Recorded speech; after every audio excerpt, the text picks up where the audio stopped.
Damai sejahtera dari Allah Bapa yang melampaui segala akal dan budimu. Itulah ia memelihara hati dan pikiranmu di dalam Kristus Yesus Tuhan Juru Selamat kita. Amin.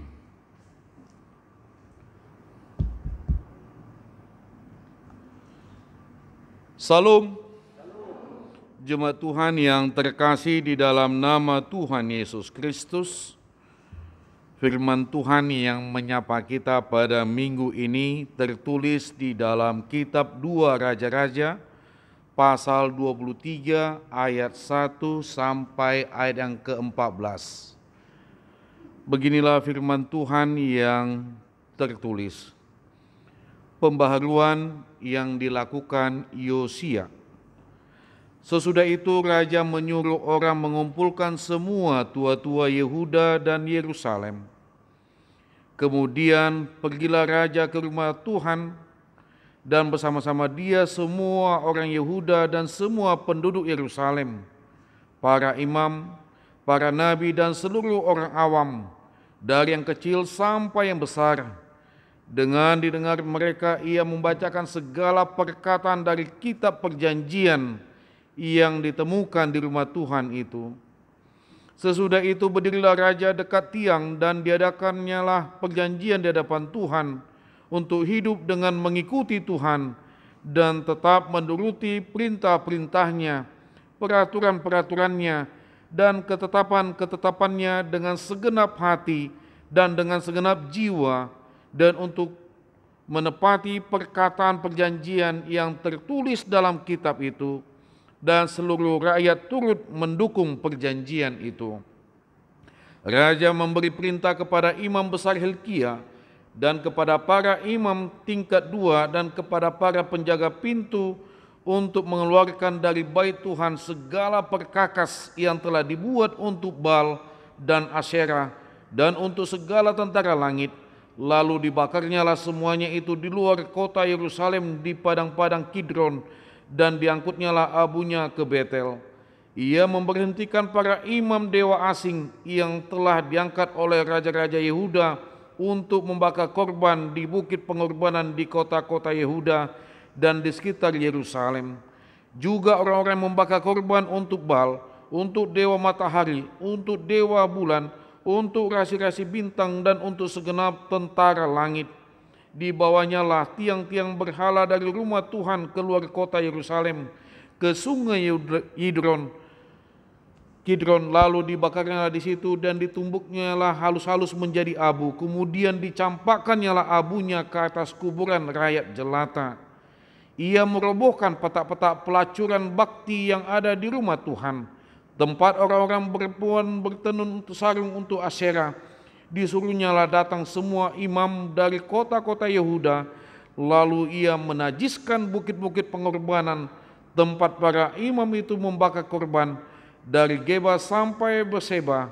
Dirobohkannya pula bukit-bukit pengorbanan di pintu-pintu gerbang yang ada dekat pintu gerbang Yosua, penguasa kota itu, yang ada pada sebelah kiri kalau orang memasuki pintu gerbang kota itu. Tetapi para imam bukit-bukit pengorban itu tidak boleh naik ke mezbah Tuhan di Yerusalem. Hanya mereka boleh memakan roti yang tidak beragi di tengah-tengah saudara-saudara mereka. Ia menajiskan juga Tofet yang ada di lembah Ben Hinnom, supaya jangan orang mempersembahkan anak-anaknya sebagai korban dalam api untuk dewa Molok. Dibuangnyalah kuda-kuda yang ditaruh oleh raja-raja Yehuda untuk dewa matahari di pintu masuk ke rumah Tuhan, dekat bilik Natan Melek, pegawai istana yang tinggal di gedung samping. Juga kereta-kereta dewa matahari dibakarnya dengan api. Mezbah-mezbah yang ada di atas soto, tempat peranginan khas yang dibuat oleh raja-raja Yehuda, dan mezbah-mezbah yang dibuat Manase di kota pelataran rumah Tuhan dirobohkan oleh raja dan diremukan di sana, lalu dicampakkannya abunya ke sungai Kidron. Bukit-bukit pengorbanan yang ada di sebelah timur Yerusalem, di sebelah selatan bukit kebusukan, dan yang didirikan oleh Salomo raja Israel untuk Astoret, dewa di kejijikan sembahan orang Sidon, dan untuk Kamos, dewa kejijikan sembahan Moab, dan untuk Milkom, dewa kekejian sembahan orang Amon, dinajiskan oleh raja. Ia memecahkan tugu-tugu berhala dan menebang tiang-tiang berhala, lalu ditimbunnya tempat-tempat itu penuh dengan tulang-tulang manusia. Demikianlah firman Tuhan yang tertulis. Jemaat Tuhan yang terkasih di dalam nama Tuhan Yesus Kristus, saya yakin dan percaya kita semua yang hadir di sini selalu berharap hal-hal yang baru di dalam hidup ini. Karena hal-hal yang baru membuat kita juga menjadi sesuatu semangat, membuat kita menjadi tambah bergairah di dalam menjalankan hidup ini.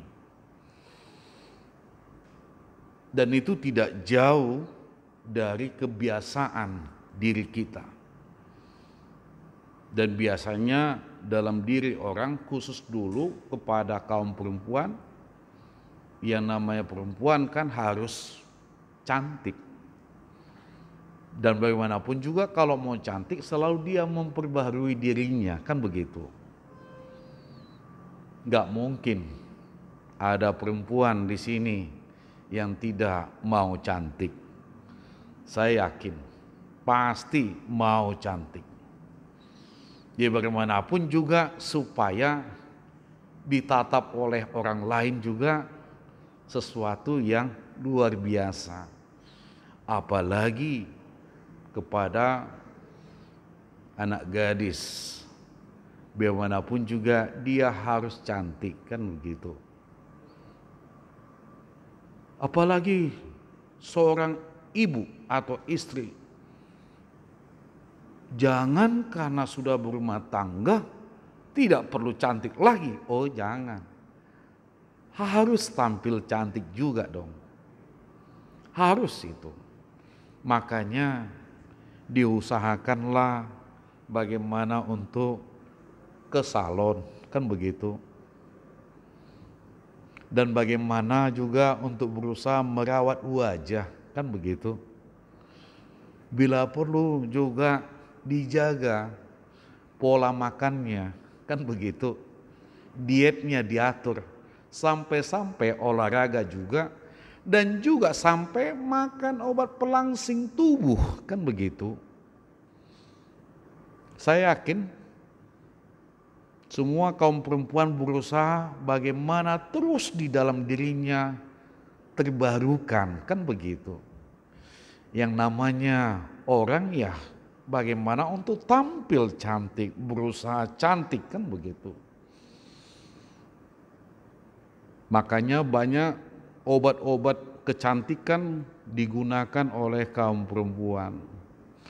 Yang cowok juga begitu.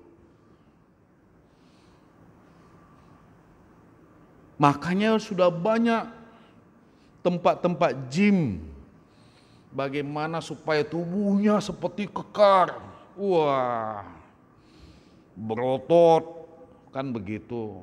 Dan ada juga kaum cowok yang berusaha ya mempercantik dirinya supaya lebih cakep, lebih handsome, lebih ya baby face.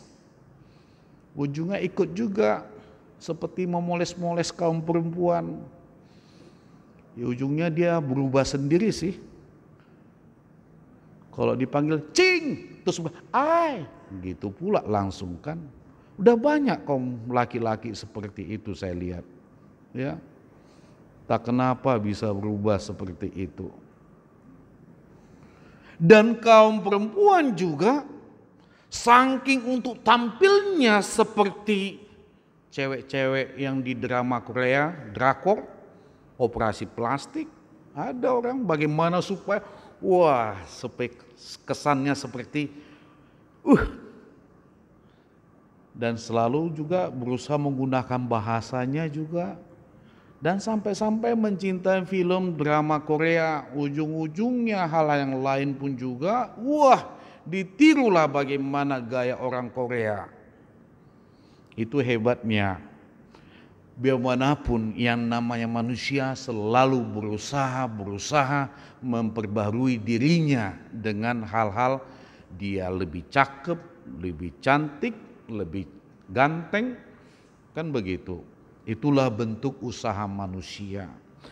Termasuk juga bukan hanya persoalan mempercantik atau membuat wajahnya lebih ganteng atau lebih sesuatu, dan termasuk juga bagaimana berusaha untuk membuat kematangan pribadi, kan begitu. Kalau sebuah organisasi biasanya supaya dia dapat hal yang baru, dia mengikuti pelatihan-pelatihan atau kursus-kursus, atau masuk dalam sekolah motivasi, atau dia masuk di dalam pengembangan diri supaya dia jelas mengenal siapa dirinya, supaya dia mengenal karakternya, kan begitu. Itulah bentuk usaha manusia, bagaimana dia menunjukkan sesuatu, dia memperoleh hal yang baru dalam hidupnya. Termasuk gereja. Gereja juga. Ecclesia reformanda, semper reformanda. Gereja selalu memperbaharui dan diperbaharui. Karena memang perubahan itu terus terjadi. Dan manusia juga. Dan sampai-sampai kita juga di suasana. Di masa pandemi corona pun juga kita jadi berubah lagi. Kan begitu. Karena kecantikan juga yang tidak bisa ditunjukkan. Ujung-ujungnya kita pakai masker. Masker pun juga diubah bagaimana supaya lebih tampil cantik. Makanya banyak masker sekarang mirip-mirip tuh kepada pakaiannya, supaya dia dilihat kelihatannya wah cakep, serasi, cantik, kan begitu. Lumrah itu, lumrah. Karena itulah yang kita harapkan dalam hidup ini, bagaimana biarpun dalam keadaan di masa pandemi corona ini kita dibuat seperti itu. Bagaimana supaya kita benar-benar memperoleh hal yang baru itu dan kuat, termasuk juga gereja yang tidak boleh hanya mempertahankan dirinya sementara perubahan terus terjadi. Dan inilah tantangan. Termasuk juga kalau kita ingat dalam peristiwa 21 Mei 1998, sampai sekarang sudah 5 kali presiden berganti. Ya, dalam 21 tahun. Ya, apa yang disuarakan reformasi kita perhatikan. Apa yang terjadi? Ya, puji Tuhan juga lah, banyak hal yang mungkin masa Presiden Joko Widodo ini banyak hal yang telah berubah. Tapi cukupkah kita hanya berharap kepada seorang presiden? Saya kira tidak. Reformasi itu harus dilakukan dan dimulai di semua orang. Dan itulah yang harus kita lihat di dalam perikop ini. Dalam firman Tuhan dalam minggu ini. Kita dibimbing di dalam topik reformasi spiritualitas. Kalau kita mau bertanya, pengen cantik, pengen cakep, pengen supaya kita dapat hal-hal yang baru, dan apapun itu dalam hidup kita, kita mulai harus dari membangun diri sendiri dulu. Membuat perubahan dalam diri sendiri. Tak akan mungkin kita dapat suatu perubahan, mereformasi sesuatu kalau tidak kita diri sendiri yang kita mulai. Puji Tuhan, melalui firman Tuhan ini mengingatkan kepada kita seorang raja yang bernama Yosia. Di umur 26 tahun dia melakukan perubahan di tengah-tengah kerajaannya, dan dia mulai, dan dia lihat dia harus mulai dari persoalan iman, persoalan spiritualitas. bukan persoalan susunan, sistem, bukan itu. Harus dimulai dari persoalan jati diri, karakter, integritas seseorang itu dia mulai. Yaitu dimulai dengan benar enggak manusia ini takut kepada Sang Penciptanya. Nah, kayak kalau kita perhatikan Raja Yosia, dia mulai mengumpulkan semua para tua-tua, para imam, dan juga para orang-orang muda yang mempunyai pemikiran yang luar biasa. Dan mulai dari orang-orang yang kecil dan sampai orang besar semua berkumpul dan menyatakan bahwa perjanjian ini ternyata ada. Perjanjian antara umat Tuhan dengan Tuhan. Ketika kerajaan melakukan pemugaran di bait suci, mereka menemukan yaitu ada kitab Taurat dan ada surat-surat perjanjian dan juga ketetapan bagaimana umat Tuhan itu harus hidup di hadapan Tuhan dan di tengah-tengah kehidupan umat Tuhan itu sendiri. Makanya Raja Yosia mengumpulkan semua. Kenapa Raja Yosia bisa di umur 26 tahun dia sudah melakukan pembaruan di tengah-tengah kekuasaannya? Ya bagaimanalah. Di umur 8 tahun saja Raja Yosia diangkat dia menjadi raja. Dan pada saat itu banyak orang-orang mengatakan, wih bagaimana ini orang muda masih anak-anak diangkat menjadi raja. Bagaimana memimpin kerajaan ini, kan begitu. Tapi jangan salah. Cara-cara Tuhan melakukan hal-hal yang ajaib di luar logika manusia berpikir. Tuhan memakai Raja Yosia, biarpun di masa mudanya dia diangkat, di umur 8 tahun dia diangkat menjadi raja, di umur 26 tahun dia melakukan perubahan. Kenapa itu bisa terjadi? Semuanya itu dimulai dari seorang ibu yang luar biasa. Jadi kalau saya mengatakan terima kasih kepada kaum ibu yang mendidik, membesarkan anak-anaknya menjadi manusia yang luar biasa. Dan terpujilah para kaum ibu yang selalu mengikuti apa yang Tuhan kehendaki dalam hidupnya. Amin. Iyalah. Saya bisa menjadi seperti ini karena seorang ibu. Begitu juga Yosia. Di tangan seorang bernama Yedida, ibunya. Yosia ternyata mulai kecil sudah dibangun imannya, sudah dibentuk spiritualitasnya, karakternya juga sudah terbentuk. Supaya benar-benar takut akan Tuhan. Makanya di masa sekarang ini kan sudah banyak para ibu-ibu muda, maaf, ketika sudah istilahnya hamil, berusaha bagaimana punya harapan, kan yang namanya seorang ibu punya harapan bagaimana anak ini nanti lahirnya dan besar menjadi orang yang hebat, kan begitu. Saya yakin semua para ibu-ibu juga berharap seperti itu. Dan ternyata Yedida, ibunya Yosia, punya harapan besar. Karena Yedida sudah tahu ini keturunan yang harus dilanjutkan menjadi raja adalah Yosia. Maka dia mempersiapkan anaknya ini benar-benar supaya kerajaan ini berjalan sesuai dengan kehendak Tuhan. Maka mulai kecil dia sudah dibina, dibentuk,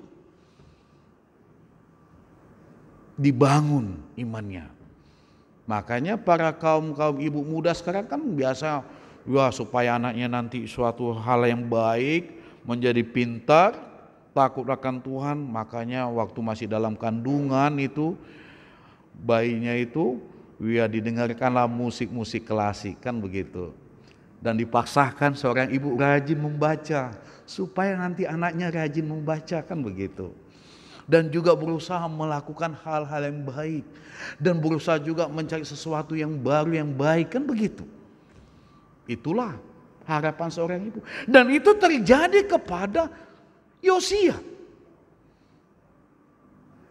Dan akhirnya memang apa yang terjadi kepada Yosia, dia tetap takut akan Tuhan.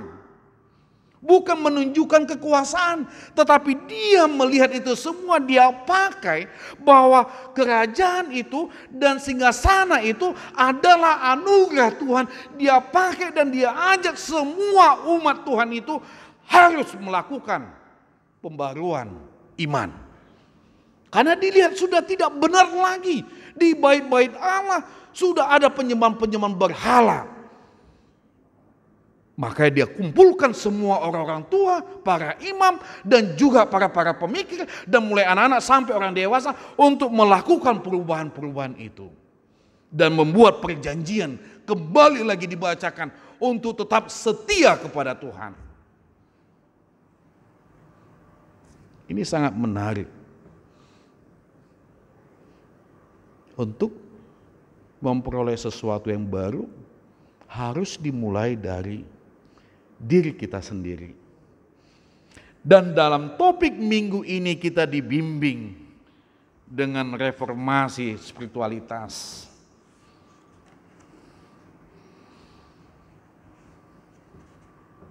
Ini mau mengingatkan kepada kita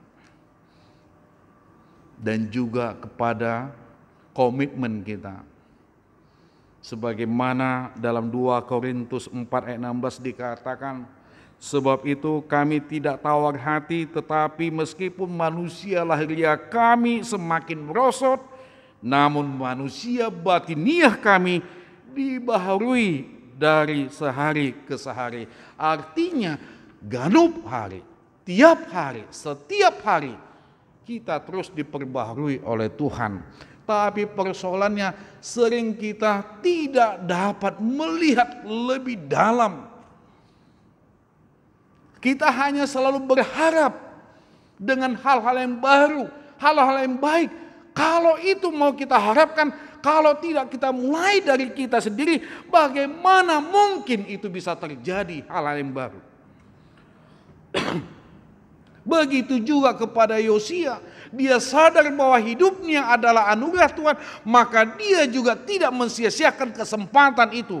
Dia pakai itu juga kembali untuk memuliakan Tuhan.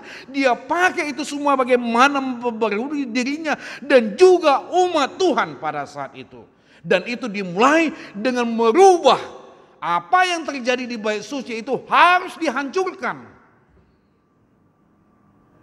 Ini sangat menarik. Tentu kita semua di sini juga berharap seperti itu. Kita berharap bagaimana terjadi sesuatu pembaharuan yang luar biasa. Termasuk gereja ini. Jangan berharap banyak dengan saya. Kalau Anda tidak mendukung saya melakukan pembaharuan hal yang baru di gereja ini dengan takut akan Tuhan, tak akan mungkin terjadi hal yang baru. Toh juga kembali hal-hal yang seperti itu. Ujung-ujungnya kita akan mengatakan, begini-begini terus kok gereja HKBP ini. Jangan salahkan kalau diri kita juga tidak mendukung. Sulit aturan-peraturan, siapa bilang? Aturan-peraturan itu bisa kita ubah. Tapi mulailah dari diri kita sendiri. Mulai dari para pendetanya, para ladonya, juga pada jemaat-jemaatnya. Menyadari bahwa hidup ini adalah sementara dan hidup ini adalah anugerah. Saya yakin kalau itu ada dalam diri kita masing-masing semua, perubahan-perubahan yang baru juga bisa terjadi. Dan itu juga bisa terjadi di gereja kita. Amin. Rasul Paulus sendiri pun sudah mengingatkan, tak akan mungkin kita membangun sesuatu yang luar biasa kalau tidak kita mulai dengan meyakinkan diri kita percaya kepada Yesus Kristus. Dalam 1 Korintus 3:11 dikatakan, karena tidak ada seorang pun yang dapat meletakkan dasar lain daripada dasar yang telah diletakkan, yaitu Yesus Kristus. Makanya Paulus mengingat, untuk membangun suatu bangunan yang luar biasa itu perlu pondasinya harus kokoh, dasarnya itu harus kuat. Kalau tidak itu dibangun dengan dasar yang kuat, bagaimana mungkin? Termasuk itu juga lah persoalan iman kita. Bagaimana mungkin kita menghadapi dan mengharapkan hal yang baru kalau kita tidak membangun dan meyakinkan diri kita percaya kepada Yesus Kristus. Makanya perlu perubahan dalam diri kita sendiri kita mulai. Perlu kecantikan, perlu kegantengan, perlu kecakapan, perlu. Tapi harus dirubah dari diri sendiri. Sebagaimanapun cantiknya orang atau cewek atau kaum perempuan atau kaum ibu, kalau tidak ada perubahan di dalam inner beauty ini, tak akan ada itu. Kalau dilihat pun, cantik ya. Tapi kalau lama bosan juga lihatnya. Iya. Ganteng, cakep dia ya. Ganteng dia. Seperti Amang Pendeta Wisnu Syobing. Enak melihat Amang Pendeta. Ya jelas dong. Bukan muji diri, tapi ya termasuk juga lah. Kalau tidak kita bangun diri kita takut akan Tuhan, tak akan mungkin muncul itu. Bagaimana kita supaya mampu menghadapi persoalan-persoalan hidup ini? Kalau tidak kita bangun dan percaya kepada Tuhan, tak akan mungkin kita tetap bersyukur kepada Tuhan. Maupun masalah pengembangan diri atau kita lebih hebat lagi dalam pengembangan diri, itu semua harus memiliki integritas. Begitu juga persoalan iman kita. Apakah kita benar takut akan Tuhan atau tidak? Jangan-jangan kita tidak takut lagi kepada Tuhan. Ya iyalah, kita lihatlah. Diajak beribadah. Gak bisa kan Amang, corona. Dilihat statusnya, dia jalan-jalan ke mall. Dia jalan-jalan wisata ke tempat-tempat yang lain. Ke gereja enggak. Aneh. Berarti tidak ada lagi rasa takut kepada Tuhan. Dia takut corona, tapi dia pergi ke tempat-tempat yang menurut keinginannya. Itu yang kita lihat. Jujur aja kita melihat di dalam kehidupan kita setiap hari, termasuk kepada diri kita sendiri. Bagaimana kita berharap sesuatu perubahan terjadi dalam hidup ini? Bagaimana kita berharap reformasi di tengah-tengah bangsa ini kalau kita hanya membiarkan orang yang memperjuangkan reformasi itu sendiri? Kalau kita tidak ikut mendukung, tidak ada terjadi perubahan. Dan melalui firman Tuhan ini kita diingatkan. Jangan lakukan dulu hal yang luar biasa yang di luar sana. Tapi bangun dulu dalam diri Anda. Buat dulu dasar yang kokoh, yang kuat. Supaya angin badai menghantam pun juga tak akan mampu. Itu yang diharapkan Rasul Paulus. Harus di dalam dasar Kristus dulu yang kita tanamkan diri kita. Barulah kita pun memiliki kekuatan yang luar biasa. Dan kita pun juga mampu melakukan terobosan-terobosan yang baru di tengah-tengah kehidupan kita. Dan kita pun juga tidak takut menghadapi tantangan-tantangan. Karena kita percaya bahwa hidup ini adalah anugerah Tuhan. Bahwa hidup ini juga ada pemberian Tuhan. Dan hidup ini juga semua telah diatur Tuhan. Dan kita percaya bahwa Tuhan tidak akan pernah meninggalkan kita. Ini penting dalam hidup kita. Karena itulah mari serahkan hidup kita kepada Tuhan. Dan buatlah Yesus Kristus menjadi dasar di dalam kehidupan kita. Maka kita juga akan memperoleh sukacita, hal yang baru di dalam kehidupan ini. Amin, kita berdoa. Terima kasih ya Allah Bapa, melalui anak-Mu Yesus Kristus dan Roh Kudus, melalui firman-Mu, mengingatkan kami supaya kami dapat melakukan sebagaimana yang Kau kehendaki dalam kehidupan kami. Inilah kami Tuhan, di dalam kelemahan kami dan kekurangan kami, dan kami percaya jika Engkau memberi kesempatan kepada kami kehidupan ini, kami percaya Engkau tetap merawat kami, melindungi kami di dalam menjalankan hidup ini sebagaimana yang telah Kau anugerahkan. Kami percaya melalui Roh Kudus-Mu memampukan kami melakukan hal-hal yang berkenan di hadapan-Mu Tuhan. Terima kasih Tuhan, inilah kami percaya Engkau akan menyertai hidup kami. Dan kami juga menyampaikan semua harapan kami, permohonan kami kepada-Mu Tuhan. Lihatlah apa yang menjadi harapan kami dalam hidup ini. Perhatikan Tuhan apa yang menjadi cita-cita kami, keinginan kami. Semuanya itu kami berharap hanya Engkaulah yang menentukan itu di dalam kehidupan kami.